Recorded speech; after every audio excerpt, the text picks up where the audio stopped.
তরফ থেকে একটা আবেদন আসছিল। আবেদন কি আমরা জানি, আজকে হাইকোর্টে একটা কেস আছে, ওএমআর কেস, ওএমআর পাবলিকেশনের কেস, যেটাকে কন্টেম্প করা হয়েছিল, সেই কেসটা আছে। সেই কেসে উনি যাবেন, বারবার আবেদন করছিল যে আমি যেতে চাই ওই কেসটাতে, তোমরা ছাড়ো, যেহেতু এই কেসটা তোমাদের কেসের সঙ্গে জড়িত, তাই আমি যেতে চাই। কাল রাত্রিতে আমরা আলোচনা করেছি, কিন্তু কাল রাত্রিতে ওনাকে ছাড়া হয়নি।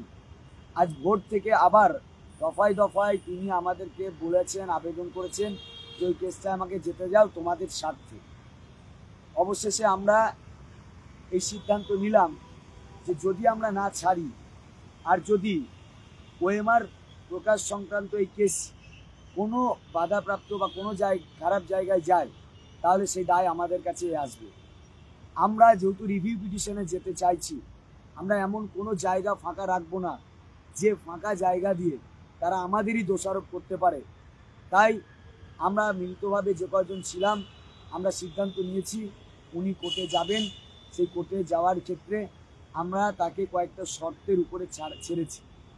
এক, ডিআই অফিসে কাল যে যোগ্যদের তালিকা গিয়েছে, সেই যোগ্যদের তালিকাটা আমরা দেখতে চাইব। সেই যোগ্যদের তালিকা দেখে তারপরে আমরা আমাদের স্কুল যাওয়ার যে অবস্থান, সেই অবস্থানটা স্পষ্ট করব। দ্বিতীয়ত মধ্যশিক্ষা পর্ষদের সঙ্গে আমাদের যোগাযোগ করে আজকে যারা টেন্টেড, যাদের লিস্ট গেল না ডিআই অফিসে, যারা টেন্টেড বলে পরিচিত, টেন্টেডদের কিভাবে টার্মিনেশন লেটার দেওয়া যাবে সেই বিষয়। 3, কোনো পরীক্ষা নেওয়া যাবে না। এবং 4, রিভিউ পিটিশনের ক্ষেত্রে যাবতীয় যা কিছু আছে তা আমাদের নজরদারিতে সেটা যেন করেন সেটা। তাই আমরা ছাড়লাম। অনেকে অনেক কথা বলছেন, বাইরের অনেক লোক আছে, কিন্তু আমরা দেখলাম আমাদের লোকের সংখ্যা 100 নয়। আর আমরা এমন কোনো কাজ করতে পারি না এই সময়, কারণ আমরা কোর্টের টিকিটে আটকে আছি। যদি কোর্টে আমরা ওনাকে না ছাড়ি, আর যদি কোনো বিপরীত হয় আর সেই ডাকটা আমাদের উপর আসবে, তখন আপনারাই আমাদেরকে দোষারোপ করবেন। তাই কখনো কখনো আমাদেরকে স্ট্র্যাটেজি একটুখানি নরম, কখনো গরম, একটু কখনো ফ্লেক্সিবল, কখনো স্ট্রিক্ট থেকে আমাদের কাজ করতে হবে। যতক্ষণ আমাদের আটকানো ছিল আমরা আটকেছি, এবং আজকে আমরা আলোচনা করেই ছেড়েছি। এই জন্য যেহেতু কোর্টে উনি যাবেন আমাদেরই ওএমআরের কেস নিয়ে। পাশাপাশি 3জন মহিলা স্টাফকে আমরা ছেড়েছি। এই কারণে ছেড়েছি কারণ তাদের পক্ষ থেকে রিকোয়েস্ট এসেছিল, বাকি আধিকারিকরা সবাই আটকে আছে। মহিলা 3জনকে ছাড়াটাও আমাদের একটা রেসপন্সিবিলিটি, মানবিকতার মধ্যেই পড়ে। তাই মহিলা 3জন ম্যাডাম যিনি ছিলেন, 3জন ম্যাডামকেও আমরা ছাড়ার পারমিশন দিয়েছি। এই হলো 4 জনের ছাড়া। বাকিরা কিন্তু এখনো পর্যন্ত আটকে আছে এবং আমরা এখনো পর্যন্ত আমাদের অবস্থান চালাচ্ছি। দ্বিতীয় বিষয়, যে বিষয়টা বারবার সবাই আতঙ্কিত হয়ে আছে, আমরা এখানে এসেছিলাম কি উদ্দেশ্য নিয়ে? একটা স্বচ্ছ লিস্টের দাবি নিয়ে, স্বচ্ছ একটা লিস্টের দাবি নিয়ে, যে আমরা একটা আনটেন্টেডদের লিস্ট আমরা দিতে চাইছি। এবং তার আলোচনা আগেই বিকাশ ভবনে করেছিলাম। তারা বলেছিল আমরা লিগাল টিমের সাথে বসে 21 তারিখে সেটা আমরা দেব। যেদিন আমরা আসবো লিস্টের জন্য, তার আগের দিন বিকাশবাবু একটা লাইভ করেছে, আপনারা দেখে নেবেন। বলেছে লিস্ট দিলেই আমি কন্টেম্প মারবো। কেন না, লিস্ট দিতে হলে 3rd পর থেকে লিস্ট দিতে হবে। 4 থেকে দিতে পারবে না, 3rd পর্যন্ত দিতে হবে। যেহেতু বাকিটা তাদের জ্ঞান বিশ্বাস মতে সেটা এক্সপায়ারি অফ প্যানেলের অন্তর্ভুক্ত। এসএসসি কিন্তু এটা বলেনি, বলেছিলেন তারাই। এবং যখন মানে আমাদের লিস্টের একটা সম্ভাবনা আমরা রেডি করছি, তখন উনি বলছেন কোয়ান্টেম মানব। এখানে এসে সেই বিচিবিচ্ছি একটা সিচুয়েশন আপনারা দেখেছেন তৈরি হলো, এবং আমাদের মধ্যে একটা দুটো ভাগ হওয়ার চেষ্টা করছে, আর সুযোগের সদ্ব্যবহার করছে।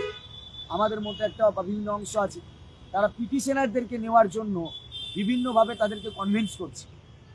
একটা কথা জেনে রাখবেন, ভালো করে কোর্ট অর্ডারটা বুঝুন। ভাঙার চেষ্টা অনেকে করবে, যদি জুড়ে না থাকেন তাহলে আবার সবচেয়ে বেশি বিপদে পড়বে।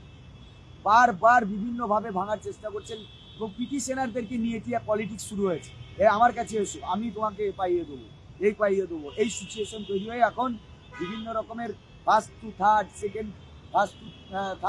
ভোট টু আলাদা এরকম করে পিটিশনের দিকে যাচ্ছে। এবং এই পরিকল্পনা আজকে থেকে তৈরি হয়নি, আগে থেকে এই সূত্র তৈরি হয়েছে। এবার আসল গল্পটা শুনুন ভালো করে, খুব ভালো করে শুনবেন। আমরা কি জানি যে আমাদের প্যানেলটা কেন ক্যান্সেল হয়েছে, কোন কারণ দেখিয়ে ক্যান্সেল হয়েছে? কেউ কি ওই অর্ডার কপিতে চ্যালেঞ্জ করে বলছি, অর্ডার কপিতে কেউ বলতে পারবেন যে ফার্স্ট সেকেন্ড থার্ড এই তিনটে কাউন্সিলিং আলাদা করেনি বলে আমাদের প্যানেলটা ক্যান্সেল হয়েছে? ভালো করে প্রশ্নটা আপনারা শুনুন আবার। ফার্স্ট থেকে থার্ড, আমি নিজে সেকেন্ড কাউন্সিলিং, তাহলে আমি সেফ জোনে তো হিসাব মতো সেই জায়গায় দাঁড়ালে। ফার্স্ট থেকে থার্ড এই কাউন্সিলিং যদি করা, এই কাউন্সিলিংয়ের উপরে ভিত্তি করে কি জাজমেন্ট হয়েছে? হয়নি। এই কাউন্সিলিং ফার্স্ট থেকে থার্ড এইটুকুই শুধু গ্রান্ট করার কারণ, মানে করলে সুপ্রিম কোর্ট মানে পুরো প্যানেলটাকে রাখতো আর বাকিগুলো তো উড়িয়ে দিত, এরকম একটা জাজমেন্টের কথা লেখা আছে? কথা লেখা নেই। এটা ভুলভাবে মানুষকে কনভিন্স করা হচ্ছে, পিটিশনারদেরকে ভুলভাবে মিসগাইড করা হচ্ছে এবং এই পুরো মাসটাকে বিভিন্ন পলিটিক্যাল পার্টির মধ্যে ঢুকাচ্ছে। এখনই আমরা সেটাও লক্ষ্য করেছি, ফের তার প্রমাণ পেয়েছি।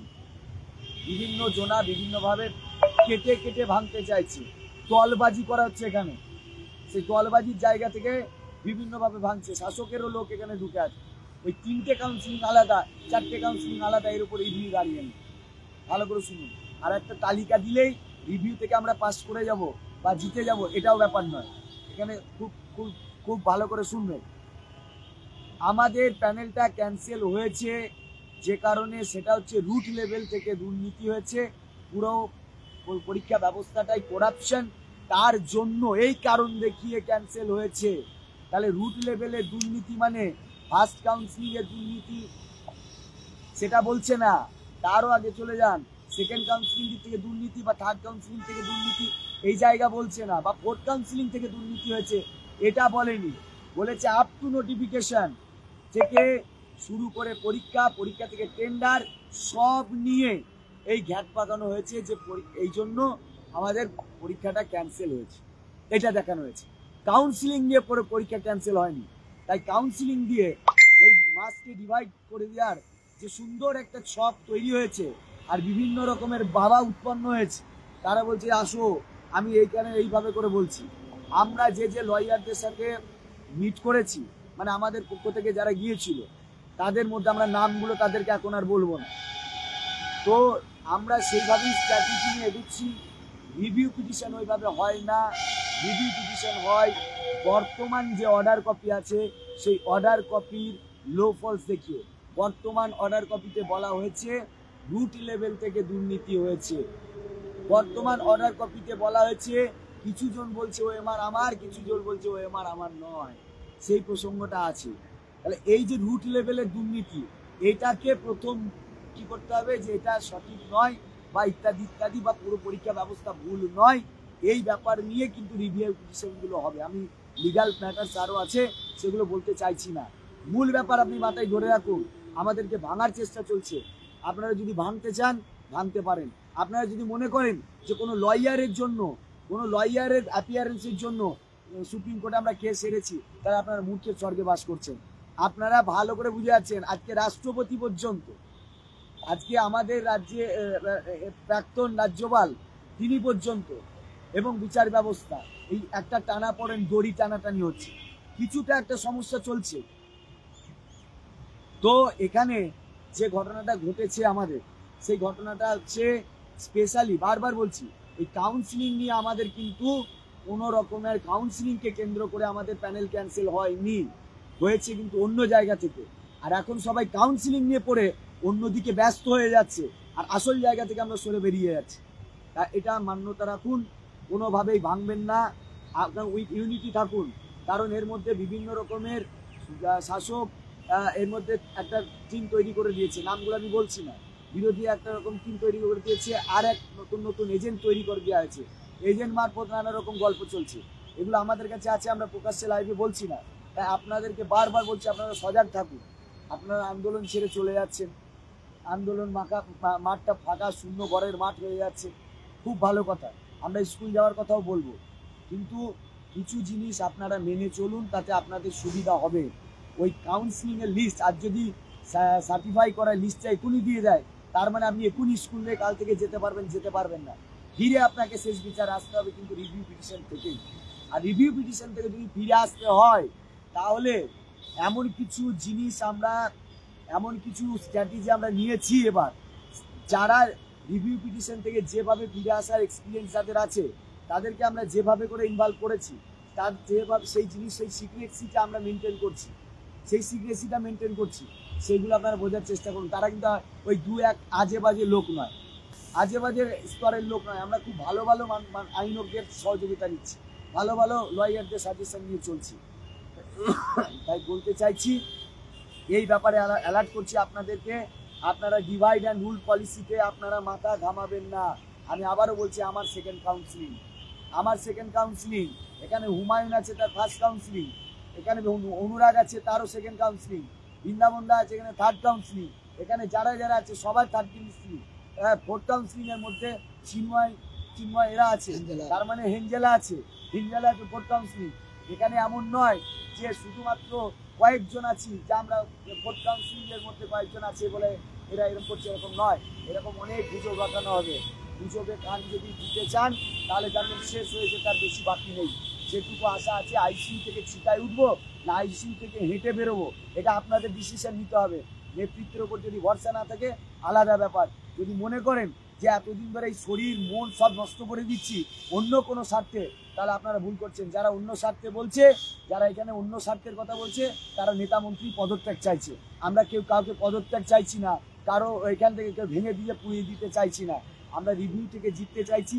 সরকার আমাদের যে নিশানায় আছে, অন্যরা আমাদের সেই নিশানায় আছে। যারা আমার প্যানেলের বিরুদ্ধে বলছে, যারা আমার ক্যান্সেলেশনের বিরুদ্ধে বলছে, সে সরকার হোক আর অন্য পক্ষের কোনো লয়ার হোক, বিরোধী পক্ষের কোনো লয়ার হোক, আবার কোনো অন্য আমার আন্দোলনকে দমানোর জন্য কোনো অন্য বিরোধী নেতা হোক, আমরা কিন্তু সবার জায়গায় দাঁড়িয়ে, সবার বিপক্ষে দাঁড়িয়ে, বিপ্লবীতে দাঁড়িয়ে লড়াইটা লড়তে চাইছি। দয়া করে লাস্ট জায়গায় এসে সম্পূর্ণ যখন একটুখানি জলের উপরে মুখটা বেঁচে আছে সেখানে ডুবিয়ে দেবেন না। আপনারা ভুল সিদ্ধান্ত নেবেন না। বারবার অ্যালার্ট করছি আপনাদেরকে, বারবার অ্যালার্ট করছি। আপনারা শিক্ষক, আপনারা বোঝার চেষ্টা করুন। আর 3 নম্বর আর একটা বিষয় আছে যেটা বলার, ওকালতনামা সাইন। আমরা কাল থেকে জেলায় জেলায় ওকালতনামা সাইন করার কাজ শুরু করছি। জেলা ভিত্তিক ওকালতনামা সাইনও চলবে, আমাদের অবস্থানও চলবে। অবস্থান কেন চলবে, কি বেসিসে চলবে, সেটাও আপনারা বুঝে নিন। আজকে ওএমআর ইস্যুর যে কেস, সেই কেসটার কি জাজমেন্ট হয় সেটাও আমাদের দেখার দরকার আছে। আমাদের যারা এক্সপার্ট তারা যে সাজেশন দিচ্ছে, সেই সাজেশনগুলো আমরা ওপেন প্ল্যাটফর্মে বলছি না। পলিটিশিয়ানরা অনেক সাজেশন আমাদের দেবে, হ্যাঁ তোমরা এটা করো, ওই ভেঙে দাও, ওইখানে পুড়িয়ে দাও, এটা করে দাও। সেটা পলিটিশিয়ানদের কাজ, কারণ এটার উপরে তার নির্বাচন জড়িয়ে আছে। আমার নির্বাচন জড়িয়ে নেই। পার্টি অফিসে ঢুকতে চাইছি না আমরা চাইছি স্কুলে ঢুকতে। আর স্কুলে ঢুকতে গেলে আমাকে কোর্ট দিয়ে ঢুকতে হবে। এখনই আমাকে কোর্ট দিয়ে ঢুকতে গেলে যেখানে যার চুলের মুঠি ধরা দরকার সেখানে আমরা চুলের মুঠি ধরে ঝাঁকাবো, যেখানে আমার মাথায় হাত বুলানো দরকার আমি হাতটাও বুলাবো, শুধুমাত্র এই স্বার্থে যে আমাকে রিভিউটিশন থেকে ফিরতে হবে। আর যদি আপনারা বিভ্রান্ত হয়ে যান যে এটাই করলে এটাই সলিউশন, তাহলে পরে আমি বলবো আপনাদের তো আছেই, আমাদের সকলের ভয়ঙ্কর বিপদের সম্মুখীন আমরা হতে চলেছি। সেটা আপনারা বুঝবেন। দেখুন, গরু যদি ভাগাড়ে পড়ে প্রচুর শকুনের উপদ্রব হয়, সেই খাদ্য খাবার জন্য, আর গন্ধটা আমাদেরকে ভোগ করতে হবে, এটা আপনারা মনে রাখবেন। গন্ধ থেকে যদি বাঁচতে চাই তাহলে সবচেয়ে সহজ উপায় হচ্ছে ভাগাড়ের পাশ দিয়ে বাইপাস করে চলা। সেই বাইপাস নীতি নিয়ে আমাদের চলতে হবে। যখন যাকে দরকার পড়বে তাকে আমাদের পক্ষে কথা বলতে হবে, তার জন্য আমরা সেই রকম ভাবে বলছি। তাই ওই ডিভাইড অ্যান্ড রুলস যদি করতে যান তাহলে আপনারা বিপদে পড়বেন। আমরা বাঁচবো, আমরা অবশ্যই বাঁচবো, এটা ধরে রাখুন। কারণ রিভিউর মূল গ্রাউন্ডই হচ্ছে মেন পিটিশনটাকে রিভিউ করার কথা বলা। সেখানে কোন কোন পয়েন্টসের উপর রিভিউ হয় সেটা ভাবুন। এখানে মূল কোন জায়গাটাকে অ্যাটাক করা হয়েছে সেটা আপনারা ভালো করে পড়ুন। ইংরেজিতে যাদের অসুবিধা আছে, এটা অস্বীকার করার জায়গা নেই, তারা ট্রান্সলেটর লাগান, বুঝুন কোন জায়গাটা আপনার কোনো প্রবলেম হলে আমাদের লিগাল এক্সপার্ট আছে, তাদের কাছে কথা বলুন। কিন্তু ভুলভাল ডিসিশন নিয়েন না। কোনো অবতার নেই আপনাকে বাঁচানোর জন্য অবতীর্ণ হয়েছে, আমরাই আমাদের অবতার, কারণ আমরা চাকরি হারিয়েছি। তা আমাদের এই বিষয়টাকে বোঝার চেষ্টা করবেন। অনেকে অনেক রকমের অবতারের বিজ্ঞাপন দিচ্ছে, সেই বিজ্ঞাপনে যেতে যাবেন না। অনেক রকমের পলিটিশিয়ানের বিজ্ঞাপন দিচ্ছে, যেতে যাবেন না। এটা আমি আগেও বলেছি যে কেউ অবতার হয়ে আমাকে বাঁচাবে না, ঠিক আছে? এখানে সুপ্রিম কোর্টকে দিয়ে আমাকে বাঁচাতে হবে, সরকারও আমার অবতার নয়। তাই আমাকে যার যেখান থেকে যা কিছু কালেকশন করার করতে হবে, এটা 3 নম্বর পয়েন্ট। আর ওকালতনামা সাইনের কাজ কাল থেকে শুরু হচ্ছে, জেলায় জেলায় শুরু হচ্ছে। আপনারা মেন গ্রুপগুলোতে ফলো করুন যে কোন জেলা কোন জায়গায় ওকালতনামা সাইন করছে। এবারও আমরা আলাদা আলাদাভাবে ভেবেছি। আমরা কোর্টটার অবজারভেশন রেখেছি, কোর্টের পরবর্তী যে প্রসেস, যে সমস্ত বিচারপতি বা ইত্যাদি ইত্যাদি তারা যে মানুষগুলো আছেন সবটা ভেবে একটা আইনসম্মত বিশ্লেষণ করে আমরা আমাদের এজেন্ডাগুলোকে আস্তে আস্তে কার্যকর করছি। এটা হচ্ছে কাল থেকে ওকালতনামা সাইনের কাজ। 3 নম্বর, 1 গেল, 2 গেল, 3 নম্বর গেল, 4 নম্বর হচ্ছে যে আমরা এখানে একটা আন্দোলন চালাচ্ছিলাম। সেই আন্দোলন আমরা যখন চালাচ্ছি, আমরা এখানে আসছিলাম কেন না, একটা যোগ্যদের পরিচ্ছন্ন তালিকা প্রকাশ করুক। কিন্তু আমরা দেখলাম যে বিকাশবাবু আগের দিন একটা ভিডিও বানিয়ে ফেললেন, আর তার চালা চামুন্ডাও কিছু বক্তব্য শুরু করলেন যে 3rd থেকে পাবলিশ করতে পারবে না, 4th থেকে পাবলিশ করতে পারবে না। এরাও তাই বললো যে যেহেতু কোর্ট অর্ডারে আছে আমরা ওইভাবে পাবলিশ করতে পারবো না। এই তালিকা প্রকাশ করে ফেলবে আর আমরা চাকরি পাবো, ব্যাপারটা এরকম নয়। কিন্তু ডিস্টারবেন্সটা বুঝুন, ডিস্টারবেন্সটা কোথাও না কোথাও একটা জায়গা আমাদেরকে বাধা আটকে দেওয়ার চেষ্টা করছে, যখন আমরা সরকারকে কোনো একটা জিনিস করতে চেষ্টা করছি, আমাদের গলায় ফাঁসটা কিন্তু শেষ বিচারে কোর্ট পরিয়ে রেখেছে, এটা আমরা অস্বীকার করতে পারি না। কোর্টে কারা কি কি সওয়াল জবাল করেছে আমরা দেখেছি। তো কোর্টে যখন আমরা ফাঁসিটা আটকে দিয়েছে, আমরা একটা ব্যারিয়ারও তৈরি করে রেখেছি, এইটুকু তুমি করতে পারবে, এইটুকু করতে পারবে না, এইটুকু করলে তোমার এই বিপদ হবে, এইটুকু করলে তোমার এই সুবিধা হবে। তো সেইটুকু আমাদেরকে একটু জেনে বুঝে সেই মাধ্যমে চলতে হবে। কারণ বারবার কোর্টের কন্টেম আমরা খেতে পারি না রিভিউ পিটিশনের আগে। তাই সেখানেও আমাদের একটা স্ট্র্যাটেজি রেডি রাখতে হবে, কি করলে আমরা ওই অর্ডার কপিটাকে ভায়োলেট করব না, আবার আমাদের কাজগুলোকে হাসিল করব, সেটাও করতে হবে।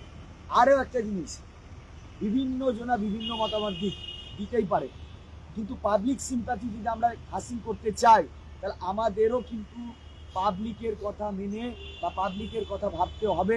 কারণ পাবলিককে আমাদের দরকার, আমরা ইনোসেন্স, সেটা পাবলিককে আমাদের বোঝাতে হবে। আমরা এখানে বসে আছি, বাস দিয়ে বাস যাচ্ছে, বাসের কন্ট্রাক্টর বা 3 জন যাত্রী আমাদেরকে বললো, স্যার এখানে কি আপনারা এগুলো আটকেই রেখে দেবেন?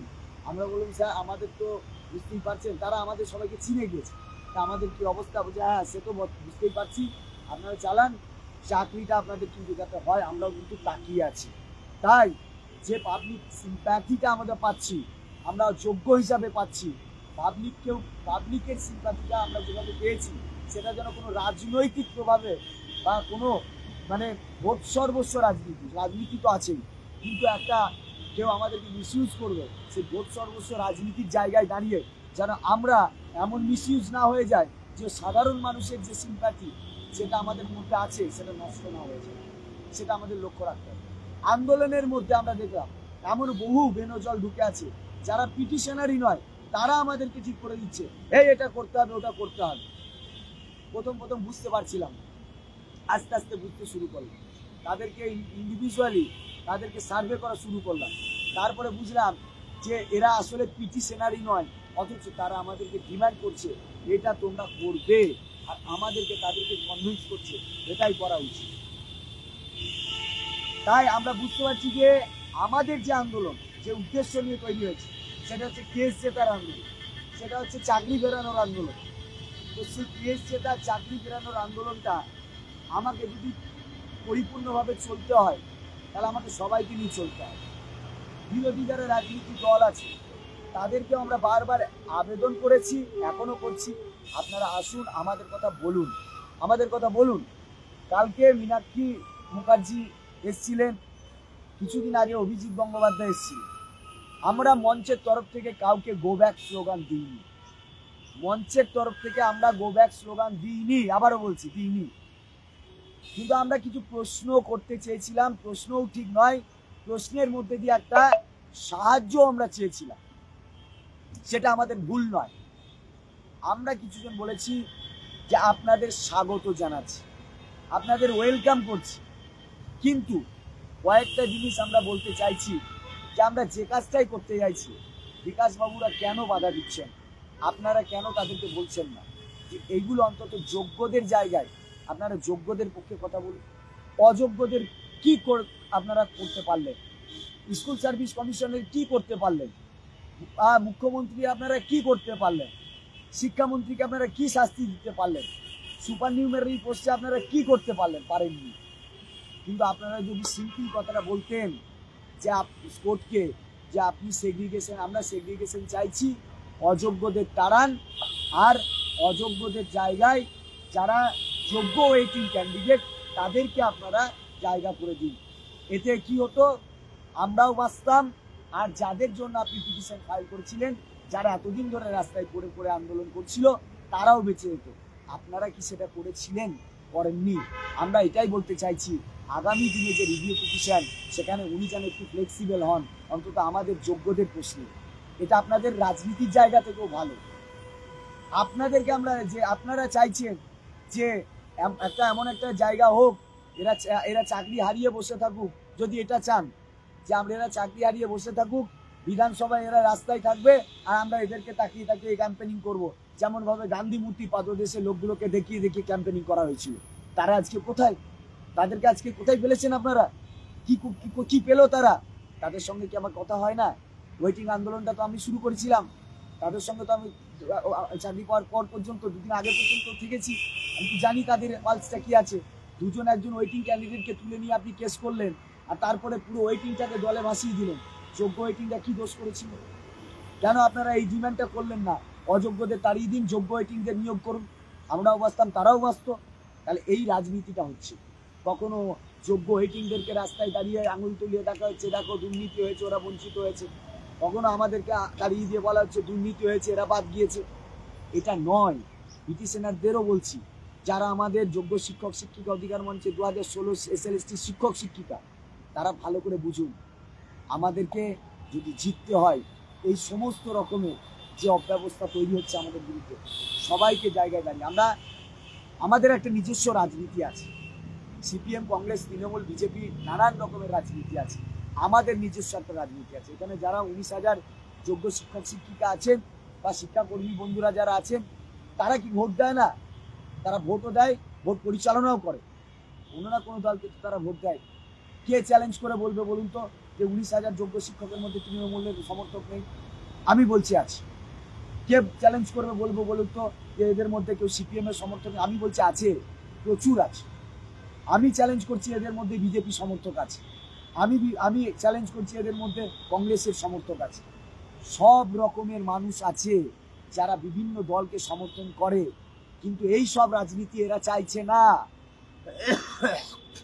এরা অন্য রাজনীতিটা চাইছে। যোগ্য শিক্ষক শিক্ষিকা শিক্ষাকর্মীরা অন্য একটা রাজনীতি চাইছে, সেটা তাদের খাদ্য বস্ত্র বাসস্থান এবং তাদের ভবিষ্যতে চাকরি সুনিশ্চিতের রাজনীতি। এটা কেন বুঝছেন না? কিছু মানুষকে ঢুকিয়ে রেখে দিয়েছে, তারা শুধু অন্যরকম ভাবে মাসকে মোটিভেট করার চেষ্টা করছে। কেন?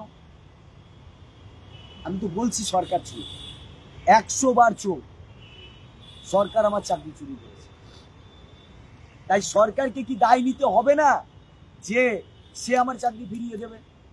তা আমাদের স্পষ্ট দাবি, কমিশন বা সরকার কিভাবে আমাদের বাঁচাবে, কোন কোন প্রক্রিয়ায় বাঁচাবে, আধখানা থেকে ফুল থেকে আধখানা কামড়ে না আছড়ে বাঁচাবে, সরকার কমিশন বুঝুক। আমরা ইন্টারফেয়ার করব না তাদের, আমরা শুধু নজরদারি করব যে তারা আমাদের বাঁচানোর নামে অযোগ্যদেরও বাঁচাচ্ছে কি। এটা শুধু আমাদের টার্গেট। যোগ্যদের বাঁচানোর প্রশ্নে তারা যা যা স্ট্র্যাটেজি নেবে নিক, আমরাও তো রিভিউ করব।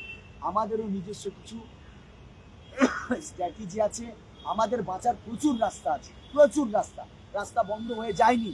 সেই রাস্তাগুলো আমরা খুঁজে খুঁজে খুঁজে খুঁজে বের করেছি, কখনো আইনবিদদের কাছে গিয়ে, কখনো উচ্চ পদস্থ কিছু লোকের